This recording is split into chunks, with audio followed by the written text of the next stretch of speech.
Bonjour à tous, merci Seigneur et merci pour ce temps de parole. Je vais essayer de ne pas pleurer. Donc ce témoignage puisse toucher des âmes aujourd'hui. Donc je ne connais pas bien la parole, mais ce témoignage va porter sur la réconciliation. Donc j'ai pensé que c'était peut-être l'occasion de se demander aussi où en est notre état de réconciliation avec le Seigneur. J'ai eu une relation à cœur fermé avec ma maman toute ma vie. Et puis un jour, une sœur m'offre une Bible Louis II en me disant « Il faut que tu pardonnes à ta maman ».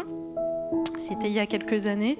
Bon, je trouvais cela absolument impossible, donc la Bible est restée au placard, mais il est écrit dans Éphésiens 6,2 « Honore ton père et ta mère ». C'est le premier commandement avec une promesse, afin que tu sois heureux et que tu vives longtemps sur la terre. Cette sœur est présente aujourd'hui, elle fait partie de l'Assemblée de Dieu d'Étang Salé. Gloire à Dieu pour le présent que ce serviteur m'a transmis ce jour-là. Du coup, beaucoup de crises d'angoisse, d'oppression et de souffrance sont arrivées dans ma vie. Et puis un jour, j'étais tellement à bout que chez moi, un soir, je dis je veux mourir pour toi. Et j'ai dit ça de façon de tout mon cœur et de toute mon âme. Je m'abandonnais complètement spirituellement. Et puis j'étais pas du tout dans le Seigneur depuis des années et une voix me dit sauve-toi. C'était comme une puissance à laquelle je devais obéir de façon imminente dans les 5 minutes. Donc je remercie pour le salut de mon âme. Peu de temps après, du coup, j'ouvre cet évangile. Je tombe sur le verset de Jean 12, 44 qui dit « Celui qui croit en moi, croit, non pas en moi, mais en celui qui m'a envoyé ». Et ce verset a complètement bouleversé ma vie. Cette parole a agi en moi. Pour moi, la parole est vie. Je me suis détachée instantanément de ma blessure maternelle et j'ai compris que j'étais une enfant de Dieu, que j'étais aimée, que j'étais choisie. Je me sentais justifiée.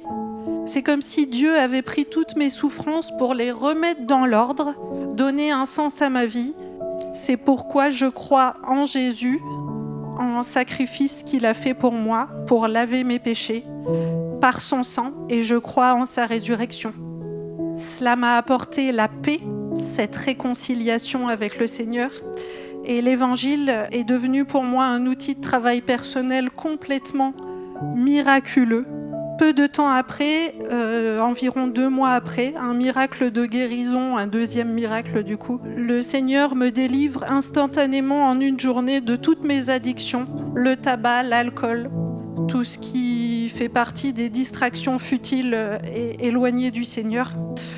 Donc tout ça, je le vis absolument seule, de manière isolée. Je ne connais aucun chrétien depuis des années. Tout ça me dépasse un petit peu. Je ne le partage pas vraiment. Et puis, en mai 2025, 2 mois après, du coup, je me sens limitée par la connaissance de Jésus et la mise en pratique de la parole. Et j'ai une révélation et j'appelle le pasteur au téléphone qui m'invite à une réunion aux Avirons.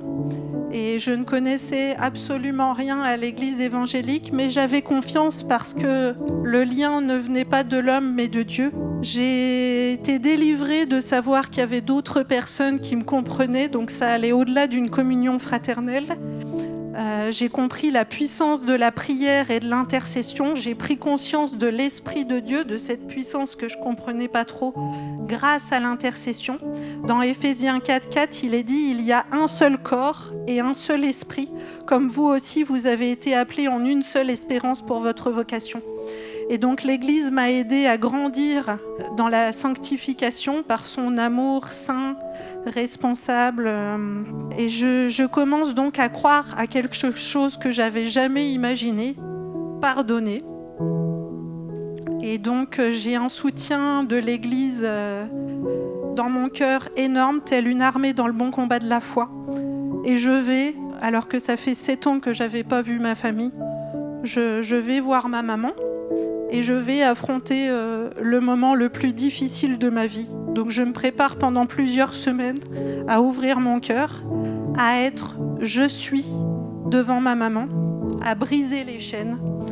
Et donc, c'est-à-dire que je n'étais plus soumise à l'autorité parentale, mais uniquement à celle de Dieu. Dans Colossiens 1, 18, il est écrit, en parlant de Jésus, il est la tête du corps de l'Église. Il a voulu par lui réconcilier tout avec lui-même, tout ce qui est sur la terre, que ce qui est dans les cieux, en faisant la paix par lui, par le sang de sa croix. Et par cette réconciliation, je reconnais pleinement la mission salut et guérison. Je me reconnais aussi au sein de l'Assemblée de Dieu à travers le réjouissement, la prière pour l'humanité et sa fondation. Pourquoi je décide de me baptiser aujourd'hui ? Tout simplement, déjà, je réponds à l'appel du Seigneur. Donc oui, je suis ensevelie par sa mort, je deviens vie et je veux donner ma vie à Jésus en fait aujourd'hui. Je crois qu'il est donc sacrifié pour mes péchés, je crois en sa résurrection et je veux obéir à sa volonté avant son retour. Dans 1 Pierre 3, 21, cette eau était une figure de baptême qui n'est pas la purification des souillures du corps, mais l'engagement d'une bonne conscience envers Dieu et qui maintenant vous sauve, vous aussi, par la résurrection de Jésus-Christ. Que ce baptême pour moi soit également une étape pour recevoir le Saint-Esprit. Je vais revenir sur ce que je disais au départ. Est-ce que nous sommes vraiment réconciliés avec le Seigneur ? Donc si quelqu'un parmi vous a de l'amertume envers son père, sa mère, son frère, sa sœur, ou même avec le Seigneur, depuis hier ou depuis 30 ans, comme moi, au fond de notre cœur, nous savons que la réconciliation apporte la paix. Alors dans l'Évangile, il y a forcément une parole pour vous, pour toi, et elle est préparée pour te donner la force qui te semble encore impossible. Dans 2 Corinthiens 5, 19, il est écrit « Car Dieu était en Christ, réconciliant le monde avec lui-même, en n'imputant point aux hommes leurs offenses, et il a mis en nous la parole de la réconciliation. » On a tous besoin d'être réconciliés avec le Seigneur, et c'est pour obéir à sa volonté, non pas pour nous, mais pour ceux qui restent à réconcilier. Amen.